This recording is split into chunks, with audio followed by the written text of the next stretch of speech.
Hi hello నమస్తే welcome back to the channel Telugu రాజ్యం. నేను మీరా. రాజ్ తరుణ్ మరియు లావణ్య ఈ కేసుకి సంబంధించి కొత్త అప్డేట్స్ వస్తూనే ఉన్నాయి. అయితే గత కొద్ది రోజులుగా అంటే నిన్న మొన్నటి నుంచి అయితే కొన్ని విషయాలు అసలు నమ్మదగినవిగా అయితే కనపడడం లేదు. ఎందుకంటే మస్తాన్ సాయి అనే క్యారెక్టర్ గతంలో మనం విన్నాం, బట్ కొత్త కోణం టర్న్ తీసుకుంది. లావణ్యకు సంబంధించి కొన్ని వైరల్ వీడియోలు బయటకు వచ్చాయి.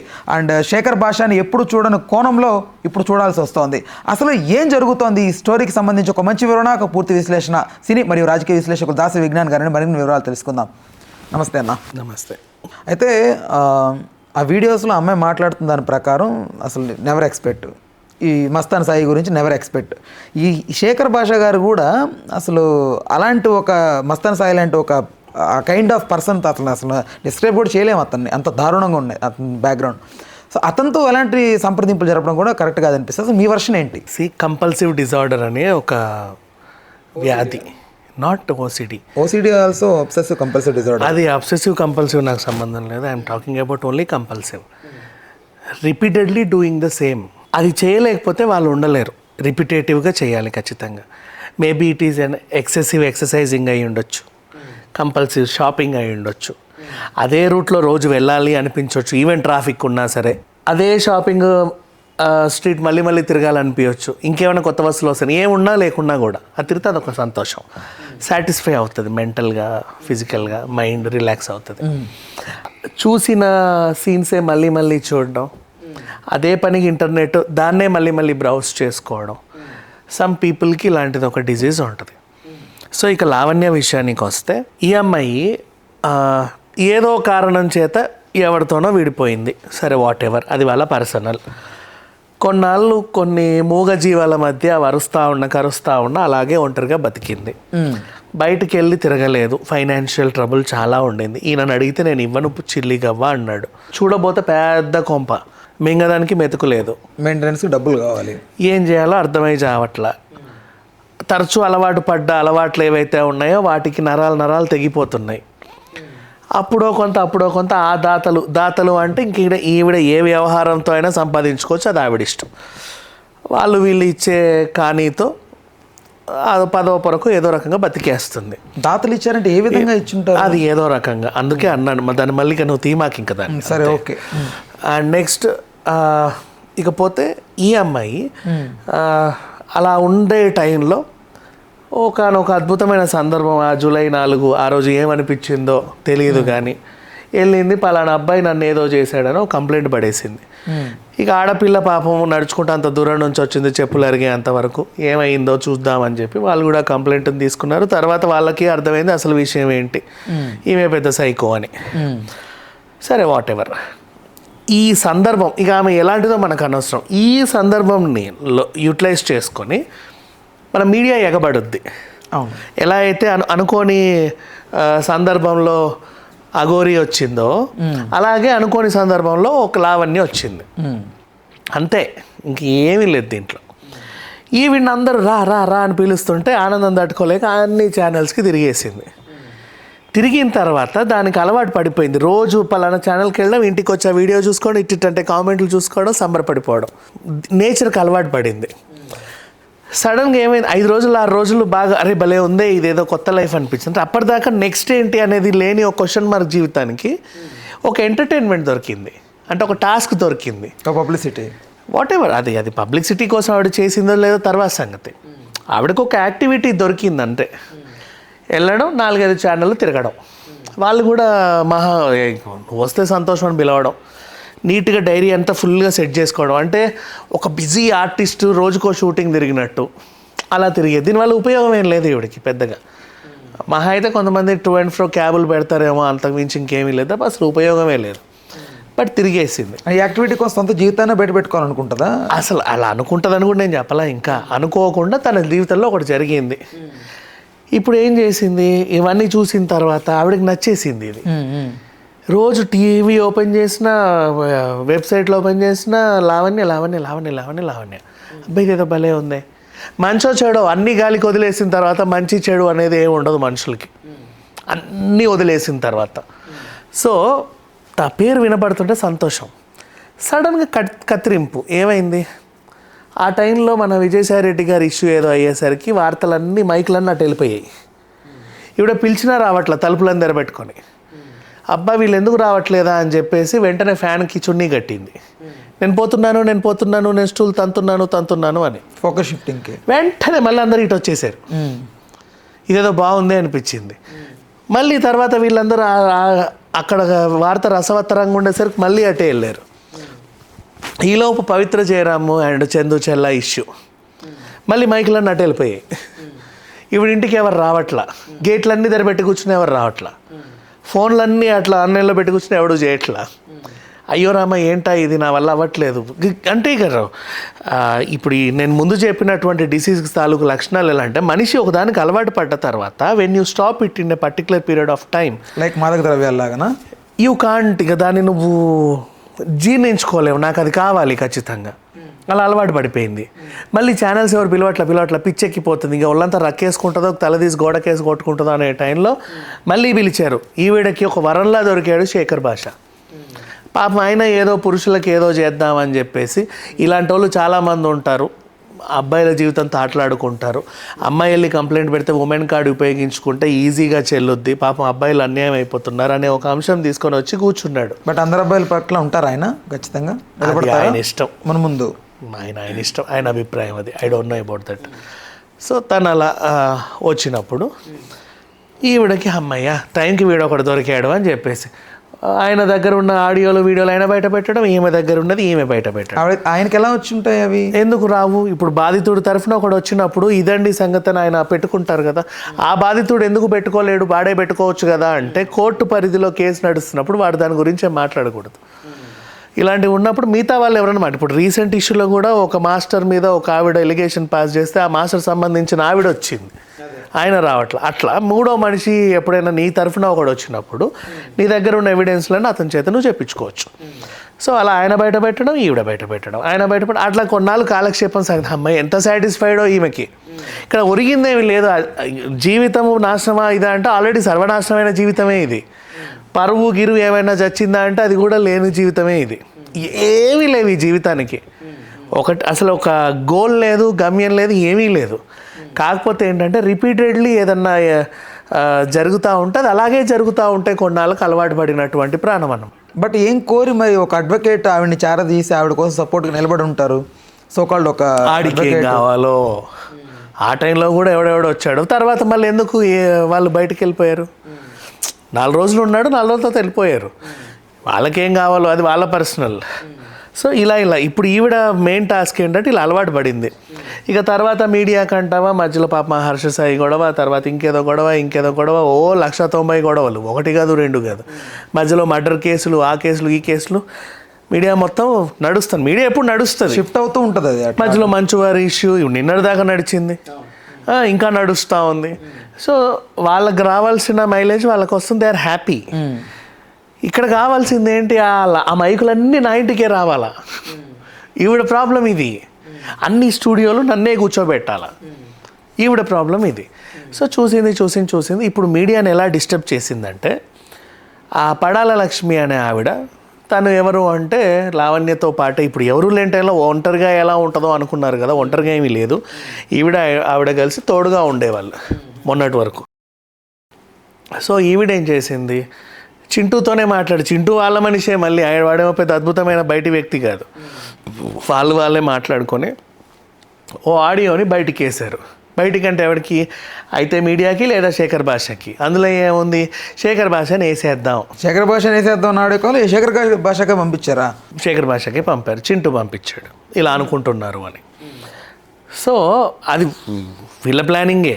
ఇప్పుడు ఆయన ఏం చేస్తాడు, శేఖర్ భాషకు టాస్క్ ఇచ్చారు, షాడిజం టాస్క్. ఇది పట్టుకొని వీడు అన్ని ఛానళ్ళు తిరుగుతూ ఉండాలి కాళ్ళు అరిగే వరకు. అందరు పిలుస్తూ సార్ రండి ఇది జరిగిందంటగా చెప్పండి. వీళ్ళు నవ్వుకుంటారు, హాహాహా చూడు ఎంత బాగా చేసామో మనం, భలే వర్కౌట్ అయిందే అని. లైమ్ లైట్లో వీళ్ళు ఉండాలి. అండ్ ఈవిడకి అనుకోకుండా మళ్ళీ ఇంట్లో ఖాళీగా వచ్చింది, వరంలాగా దొరికాడు మస్తాన్ సాయి. ఆ పిచ్చోడు ఏం చేశాడంటే జైలుకి వెళ్ళిన తర్వాత ఈవిడకు ఫోన్ చేశాడు. అక్కడ కాయిన్ బాక్స్లు ఏవో ఉంటే ఎక్కువసేపు మాట్లాడలేరు, 5 నిమిషాలు ఏదో మాట్లాడవచ్చు అనుకుంటా. ఈవిడకి ఫోన్ చేశాడు, నువ్వు సరిగ్గా విను, నన్ను గుచ్చి అడగమా. ఫోన్ చేసినప్పుడు ఈవిడ ఏం చేసింది, సరిగ్గా మాట్లాడకుండా అందరికీ ఏమన్నా తెలిసిపోయిందా, నువ్వేమైనా చెప్పావా, నువ్వు శేఖర్ భాషకి అని చెప్పా, తెలిసిపోయిందంటే ఏంటి, ఏదో ఒక రహస్యం వీళ్ళ మధ్యలోనే ఉన్నది. అఫ్ కోర్స్ వీళ్ళిద్దరు విడిపోయినా కొట్టుకుంటున్నా ఏం చేసినా నీకు నాకు మాత్రమే తెలిసిన ఏదో రహస్యం, మూడో మనిషికి తెలియని రహస్యం మన ఇద్దరి మధ్య ఏదో ఉంది, అది నువ్వు కానీ బయట పెట్టావా అని ఒక క్లారిఫికేషన్ తీసుకుంది. లేదు అని తెలిసింది. ఈ మస్తాన్ సాయి ఏం చేశాడు, జైలు నుంచి బయటకు వచ్చిన తర్వాత బెయిల్ మీద సరాసరి ఇంటికి వెళ్ళాడు తలుపులు అనుకుంటా. నా హార్డ్ డిస్క్ నాకు ఇవ్వు, నేను ఇవ్వను పో. అక్కడ మళ్ళీ వీళ్ళిద్దరి మధ్యలో ఘర్షణ, వీడు వచ్చి నా మీద పడ్డాడేంట్రా బాబు అని చెప్పి టకటక 100కి కాల్ చేసి పోలీసులు సార్ ఇదిగోండి హార్డ్ డిస్క్ అని ఇచ్చేసింది. ఏముంది అయ్యా దాంట్లో అంటే ఏమీ లేదండి, చాలా రకరకాల అమ్మాయిలకు సంబంధించిన ఏవో వీడియోలు ఉన్నాయంట, దీంట్లో వీడే దగ్గర ఉండి తీశాడు, మరి నీ దగ్గర ఎందుకు ఉందమ్మా హార్డ్ డిస్క్ అంటే, అసలు ముందు తీసిందే నాతోని,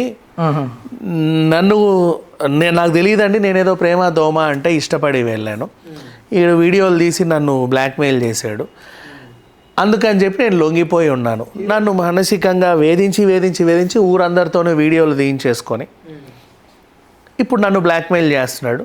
నేను కూడా వీడు ఎక్కడ నన్ను చంపేస్తాడో అని భయపడి ఇట్లా ఉన్నాను.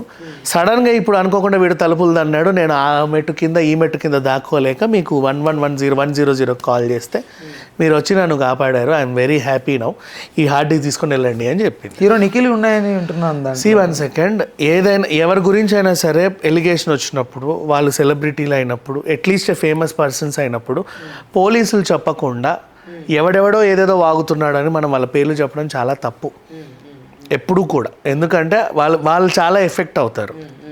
గతంలోనూ కూడా ఇప్పటికీ ముమైత్ కానీ, నవదీప్ కానీ, పూరి కానీ, చార్మి కానీ వీళ్ళని డ్రగ్స్ అనడం మొదలు పెట్టారు.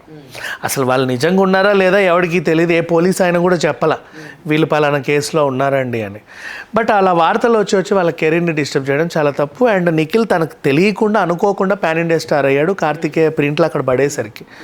సో ఇప్పుడు తన మీద కొన్ని మంచి బాధ్యతలు ఉన్నాయి, ఎదగాలనుకుంటున్నాడు, వద్దు తప్పు. సో అండ్ ఇంకోటి, నిఖిల్ అనే పేరు ఉన్నప్పటికీ ఏ నిఖిలో తెలియదు. సరే ఈయన కూడా క్లారిటీ ఇచ్చాడులే, మేము ఏదో ఫంక్షన్కి వెళ్తుంటే దానికి సంబంధించిన ఏవో వాళ్ళు ఏదో చేసుకుని దాంట్లో నాకు సంబంధం లేదని ఆయన ఇచ్చుకున్నాడు, అంతవరకు వదిలేద్దాం, ఇంకా దాని గురించి తను లాగడం వేస్ట్, తప్పది. అండ్ ఇప్పుడు ఈ హార్డ్ డిస్క్లో తీసుకున్న తర్వాత పోలీస్ దాంట్లో ఉన్న వీడియోలు నిజమా కాదా ఏదో చూసుకుంటారు. ఇక విషయం ఏంటి, నీకు సంబంధించిన క్రైమ్ వీడియో ఏదైనా హార్డ్ డిస్క్ ఉంది అంటే అయితే నీ దగ్గర ఉండాలి, లేదా నీకు మాత్రమే తెలిసిన ఏదైనా రహస్య స్థలంలో ఉండాలి. నీ దగ్గర నా దగ్గర ఉంది ప్రింట్ అంటే మనిద్దరం కలిసి చేసామని దాని అర్థం. మనిద్దరం కలిసి చేసింది కట్టలు తెంచుకొని పోలీస్ స్టేషన్కి వెళ్ళింది అంటే అయితే నువ్వన్న అందులోంచి తప్పించుకోవాలని చూడాలి, నేనన్నా తప్పించుకోవడానికి చూడాలి. సో ఇక్కడ తప్పించుకోవడానికి చూస్తూ తను ఒక సెంటిమెంట్ గేమ్ ఆడుతా, సింపతి గేమ్ చేస్తా పోలీసులకు హార్డ్ డిస్క్ ఇచ్చింది లావణ్య. ఇది ఓవరాల్గా అర్థమైపోయింది. గతంలో మస్తాన్ సాయి కూడా లావణ్యకు సంబంధించిన నా పర్సనల్ వీడియోలు ఉన్నాయి, ఆవిడ బ్లాక్మెయిల్ చేసి మమ్మల్ని తీసింది అని ఆయన కూడా చెప్పుకున్నాడు. సో ఈ తతంగం అంతా పక్కన పెట్టేస్తే ఎవడి వీడియోలు ఎవరి దగ్గర ఉన్నాయి, ఎవడు క్రైమ్ చేశాడు అనేది పోలీసులు తెలుస్తారు, మనకు అనవసరం. బట్ ఈ ఓవరాల్ సినారియోలో బిగ్గెస్ట్ ఫూల్స్ అవ్వకండి అని నేను మీడియాకి చెప్తున్నా. పోలీసులకి అంటే ఏదైనా కేసు వస్తే ఆబ్వియస్లీ వాళ్ళు డీల్ చేసుకుంటారు. ద ఓన్లీ రీజన్ లైమ్ లైట్లో జావడానికి లావణ్య ఆడినటువంటి నెక్స్ట్ డ్రామా ఇది. ఎందుకు ఇంత డ్రామా అంటే ఇవన్నీ కూడా కోర్టులో తేలవు తెలుసా.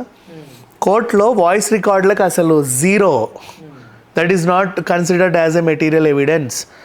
And chattings 0, not considered as a material evidence. చెల్లవు కోర్టులో, అస్సలు చెల్లవు, అసలు సంబంధం లేదు. బట్ మీడియాలోకి ఏంటి, ఈ వాయిస్ కాల్ వీళ్ళదే, వినండి అని మనం వేసేస్తాం.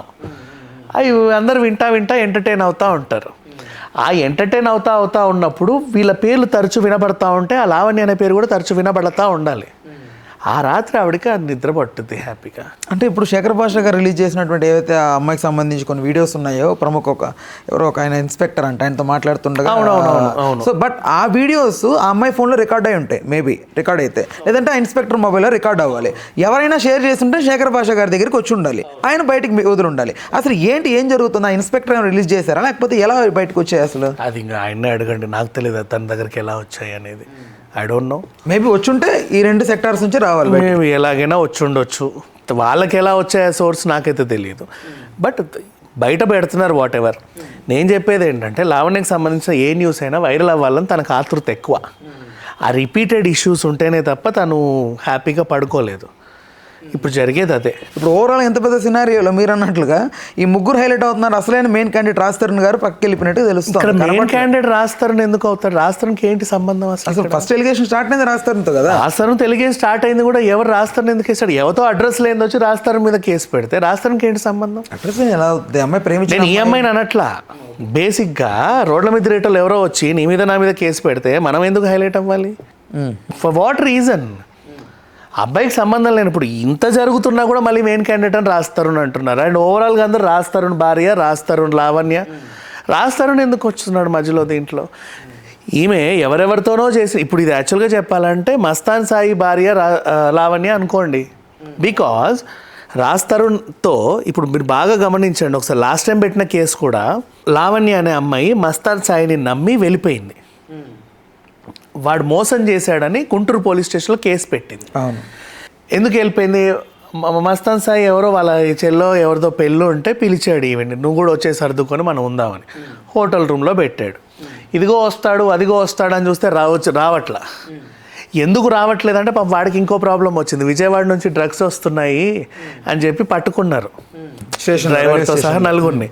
వీడు ఫరారీ అయిపోయాడు అప్పుడే. ఇంకా రావట్లేదు అని చూసి వెళ్ళి ఒళ్ళు మండి పోలీస్ స్టేషన్లో కంప్లైంట్ పెట్టింది. నన్ను లేపుకొచ్చాడు, అడ్రస్ లేకుండా వెళ్ళిపోయాడు, నన్ను మోసం చేశాడు, నన్ను అత్యాచారం చేశాడు కేసు పెట్టింది. సో నన్ను లేపుకొచ్చాడు అంటే దాని అర్థం ఏంటి? నువ్వు లేచిపోయావనే కదా. నీ మొగుడిని వదిలేసి నువ్వు లేచిపోయావు అంటే 2022లోనో 2021లోనో 2023లోనో వాట్ ఎవర్ మొగుడిని వదిలేసి నువ్వు లేచిపోయావు. 2024లో నా మొగుడు నన్ను ఉద్ధరించట్లేదని వాడి మీద కేసు ఇలా పెడతావు? యూ కాంట్ కదా. మరి ఆ కేసు తీసుకున్నారు, దాని మీద ఎఫ్ఐఆర్ చేశారు. ఇదొక అద్భుతం, అది ప్రపంచంలో ఇదొక వింత చెప్పాలి అంటే. ఎందుకంటే 2023లో లేచిపోయిన భార్య 24లో ఇంటికి వచ్చి నా మొగుడు నన్ను సరిగ్గా చూడట్లేదని కేసు పెట్టరు. మరి లేచిపోయే గ్యారంటీ ఏంటంటే షీ హర్సెల్ఫ్ ఇంకో పోలీస్ స్టేషన్లో కేసు పెట్టింది, పలానోడితో నేను వస్తే నన్ను మోసం చేశాడండి అని. సో అసలు సంబంధం లేదు ఇక్కడ. అయినా సరే పాపం ఇతను బాధ్యుడు అయ్యాడు. సరే వాట్ ఎవర్. అందుకని రాజ్ తరుణ్కి అసలు దీంట్లో అసలు ఎక్కడా సంబంధం లేదు. ఈవిడ అతను వదిలేసిన తర్వాత ఎన్నో రాజకార్యాలు ఎలగబెట్టుకుంటే ఎక్కడెక్కడికో వెళ్ళింది. ఆ రాజకార్యాలకు సంబంధించిన ఎపిసోడ్ ఇప్పుడు నడుస్తూ ఉంది. తను వదిలేసి వెళ్ళిపోయింది. నువ్వు మళ్ళీ వచ్చి అతని మీద కేసు పెడతావు, నీకు ఇంటెన్షన్ ఇంకోటి అయ్యి ఉండాలి, ఏదో కావాలి నీకు, అంతే, అంతమించి ఏం లేదు. సో రాజ్ తరుణ్ అనే అబ్బాయి గురించి అసలు ఇప్పుడు నేను ఇంతసేపు మాట్లాడడం కూడా వేస్ట్, తప్పు. రైట్. శేఖర్ భాష గారు మస్తాన్ సాయితో మాట్లాడిన ఒక ఆడియో కాల్ ఒకటి విన్నాం. అవును. అందులో లావణ్యకు సంబంధించి ఎక్కడైనా ఏదైనా జరిగితే నువ్వు టక్కున ఇన్ఫర్మేషన్ ఇవ్వు, నిన్ను సైడ్ చేస్తానని మాట్లాడాడు ఆయన. శేఖర్ భాష గారు అంటే ఒక గౌరవం, సైడ్ చేస్తానని ఆయన ఏం చెప్పలేదు. ఆడియో కాల్లో ఉంది. అంటే మస్తాన్ సాయి అడుగుతున్నాడు, దొరికినప్పుడు నన్ను కొంచెం పోలీసులతో చెప్పి నన్ను సైడ్ చేయండి, మెయిన్ క్యాండిడేట్లు పట్టుకోండి అనేది. అంటే దాని అర్థం ఏంటంటే వాట్ ఎవర్, నేను ఆల్రెడీ నా మీద క్రిమినల్ రికార్డ్స్ ఉన్నాయి, నీకు ఒక అమ్మాయి క్రిమినల్ అని తెలుసు, సమాజంలో తిరుగుతూ ఉంది, సో ఆ పిల్లని పట్టించు. పిల్లని పట్టుకోవాలంటే ఏం చేయాలి? ఆమె డ్రగ్ అడిక్ట్, నువ్వు ఎప్పుడు టెస్ట్ చేసినా పాజిటివే వస్తుంది, అవును, డౌటే లేదు దాంట్లో. కానీ పోలీసులు ఎవరు రెడ్ హ్యాండెడ్గా దొరకాలి అంటే పోలీసులకి మెటీరియల్ ఎవిడెన్స్ కావాలి. టెస్టింగ్లు చెల్లట్లేదు, ఇందాక నేను అన్నట్టు వాయిస్ రికార్డులు అవి చెల్లట్లా. మెటీరియల్ ఎవిడెన్స్ ఆవిడ దగ్గర ఒక గ్రామో 2 గ్రాములో దొరకాలి. అది ఆధారం చేసుకొని she can be arrested. So అది నువ్వే చేయగలవు, నువ్వే నుంచో తెస్తావు కదా, అది నువ్వే చేయగలవురా బాబు. నువ్వు ఆ పని ఏదో చేస్తే నేను ఆవిడ్ని రెడ్ హ్యాండెడ్గా పట్టుకొని అప్పుడు పోలీసులకు అప్పచెప్తా, అప్పుడు తన బాడీని టెస్ట్ చేస్తారు, షీఈ్ ఇది అని అందరికీ తెలుస్తుంది. ఓ క్రిమినల్ని పట్టించమని అడుగుతున్నాడు. అప్పుడు ఈ ఆల్రెడీ క్రిమినల్ చరిత్ర ఉన్న ఇంకో క్రిమినల్ ఏమన్నాడు అంటే, మరి ఆ టైంలో నన్ను కూడా తీసుకెళ్తారు కదండి, నేను ఆల్రెడీ ఈ డ్రగ్స్ కేసుల్లోనే ఉన్నాను కదా, మరి ఏంటంటే నన్ను సైడ్ చేయమని చెప్పండి సార్ ప్లీజ్ అని చెప్పేసి ఆయన వేడుకున్నాడు. అసలు ఆ క్రిమినల్తో చేయగలపాల్సిన అవసరం ఉంది శేఖర్ ఇక్కడ భాష గారు. చెయ్యి కలిపినట్టుగా ఎందుకు అనుకుంటున్నావు? ఇది చెయ్యి కలపడం ఎలా అవుతుంది? ఆ ఆడియో కాల్ వింటే ఎవరికైనా అర్థం అవుతుంది. అలా అర్థం కాదు, అలా మనం అర్థం చేసుకోవాలని వింటే మనకు అలాగే అర్థం అవుతుంది. మరి నాకెందుకు అర్థం అవ్వలేదు? నేను మనిషిని కదా, నాకు ఇంకోలా ఎందుకు అర్థమైంది? సో ఒక క్రిమినల్ని పట్టించుకోవడానికి ఇంకొకటి హెల్ప్ తీసుకున్నాడు. వాడితో వీణ ఒప్పందం కుదుర్చుకోవడం కాదు, ఇద్దరు కలిసి ఒక ముక్కు ఇట్లాంటి పీల్చుకోవాలా ఆ డ్రగ్గుని. నీ ఇంజెక్షన్ నేను వేస్తా, నా ఇంజెక్షన్ నువ్వే అని. అవేం జరగలా. ఇక్కడ ఒక క్రిమినల్ తిరుగుతూ ఉంది, క్రిమినల్ని పట్టించాలంటే ఇంకో క్రిమినల్కే సాధ్యం అని చెప్పేసి అతని హెల్ప్ తీసుకున్నాడు. అంతమించి ఇంకేం లేదు. రైట్, ఓకేనా? Thanks for the time, thanks for information. Please do subscribe to Telugu Rajyam channel. Please do subscribe to Telugu Rajyam channel. Please do subscribe to Telugu Rajyam channel. Hi అండి, నేను మీ ఆర్పీని, నెల్లూరు పెద్దారెడ్డి చేపల పులుసు ఓనర్ని. మీరు తెలుగు రాజ్యం అనే ఈ యూట్యూబ్ ఛానల్ సబ్స్క్రైబ్ చేసుకుని మంచి మంచి వీడియోలతో వస్తారు. Thank you so much. Hi people, I'm Sonakshi Verma and you please watch Telugu Rajyam and please subscribe to the channel.